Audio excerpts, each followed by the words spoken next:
Olá pessoal, tudo bem com vocês? Eu espero que sim. Pessoal, você já pensou o quanto que é primordial a segurança em APIs? Já parou para pensar nisso?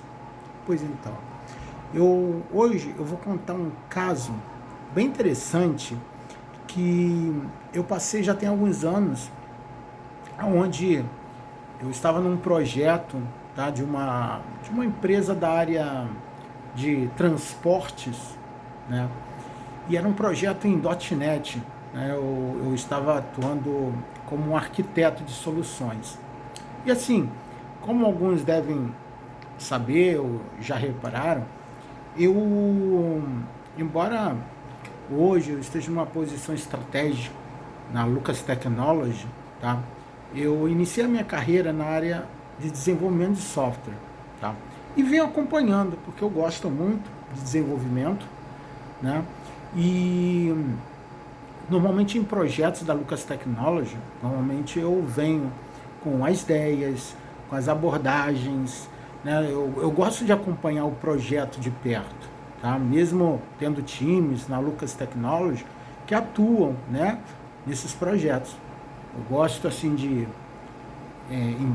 trazer uma ideia de arquitetura e tudo mais.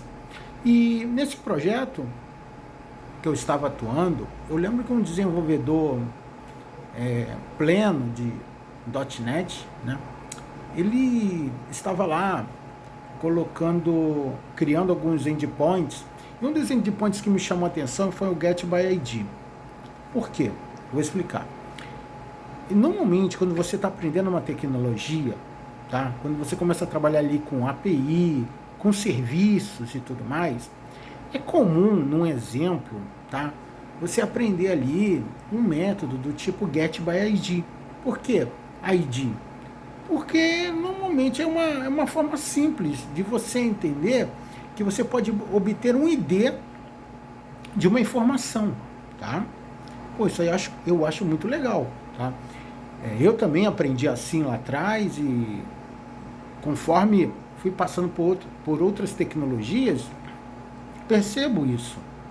Só que quando a gente começa a atuar numa abordagem mais real de negócio, a gente tem que tomar cuidado com esses pontos, tá? E eu, Lester, eu consigo às vezes entender se um profissional é sênior, é júnior, é pleno, por essas abordagens, né? São algumas deixas que a gente vê e aí você consegue entender se aquele profissional realmente trabalhou com aquela tecnologia em projeto, se é o primeiro projeto e tudo mais. E eu lembro que esse desenvolvedor pleno, não, ele era sênior inclusive, tá ali. Bom, se considerava sênior. E ele criou esse endpoint, Get by ID. Eu na hora, né, que eu olhei, expliquei, não, esse endpoint não faz sentido para o mundo externo, né? Basicamente, um cliente da empresa ia consumir aquela API, né, para fazer uma integração e tudo mais. Eles estavam oferecendo como serviço, tá? Então a API deles ia ser usada como serviço. Como você vê aí, a API do PayPal, a API do Binance, né? Eles oferecem a API como serviço e aí você consome. Então era isso. E aí, eu, por já ter passado por isso, eu falei, olha, não é interessante para o mundo externo você entregar um endpoint que obtém a informação pelo ID. Porque o ID que você está entregando é o ID do banco de dados. Tá? Então não faz sentido. Então, o que você precisa fazer? Você traz uma informação do tipo nome do cliente, data de nascimento do cliente. Por quê? São informações, né, importantes também, mas tem um impacto menor do que você ter pelo ID. Entendeu? Principalmente quando a gente fala de uma solução como serviço, né? Ainda você tem que trabalhar com, por exemplo, arquitetura orientada a tendency, a tendency, porque você tem várias subscriptions e cada subscription ela tem um acesso restrito. Então, por exemplo, você não pode expor clientes de uma outra empresa, né? Você só pode expor os clientes daquela empresa, né? Porque aquela empresa ela está em uma subscription onde ela gerencia os dados dela e não dos outros. Então tem que tomar cuidado com isso, né? Eu tenho tido muito esse cuidado no desenvolvimento dos SaaS para a área médica, né? E um outro SaaS que a gente está desenvolvendo também, que é para cripto. Por quê? Você não pode expor informações de outros, né? A gente tem legislação que fala sobre isso. Então você entende que é super importante se ter experiência, tá? Entender o que é uma implementação de um tutorial e o que é uma implementação real. E às vezes, algumas pessoas, por não ter essa experiência, e às vezes passar numa entrevista, passa batido. Então você tem que tomar muito cuidado, tá? Outra coisa é a segurança. Não existe API aberta. A API tem que ter lá sua segurança, né? O front-end recebe um token e aí na request ele passa aquele token, né? Você pode usar aí o JWT, por exemplo, né? Você tem algumas estratégias. Passar o Client ID e o Secret no body da requisição e não na rota da requisição, né? Que é muito comum. Eu já vi muita gente passar requisição logo na rota, né? Não passar no body da requisição. Porque o body da requisição, o interceptador, né? Vamos falar aí de pessoas que acabam tentando interceptar serviços, né? Aí na web, né? Eles olham isso, entendeu? Então, pela rota o cara consegue identificar. Tem software para interceptar. Quando você passa por body, não. Entendeu? Né? Se a API ela tem uma segurança e tudo mais, não. Né? A gente tem várias estratégias aí. Tem estratégia com o uso de middleware, tem estratégia com relação ao JWT. Cara, você tem muita estratégia. Falando de algoritmo de encriptação, tem muito. Tem SHA-256, tem o ASCII, ASCII, tem um monte de algoritmo de criptografia. A gente só tem que tomar cuidado porque existe uma complexidade aí. Por exemplo, quando você encripta o dado, você tem que desencriptar ele quando ele chega lá no banco, senão ele vai para o banco encriptado. E se você tiver que fazer uma leitura do banco ou tiver que fazer algumas queries, aquele dado, se ele não for descriptado, ele pode dar problema nas consultas, tá? Você tem que tomar cuidado com isso, né? Mas, fora isso, como eu falei, existem estratégias. Então, o que eu estou trazendo aqui para você pense mais sobre segurança de API, estude mais sobre segurança de API, porque basicamente a API ela é o core de todo o negócio.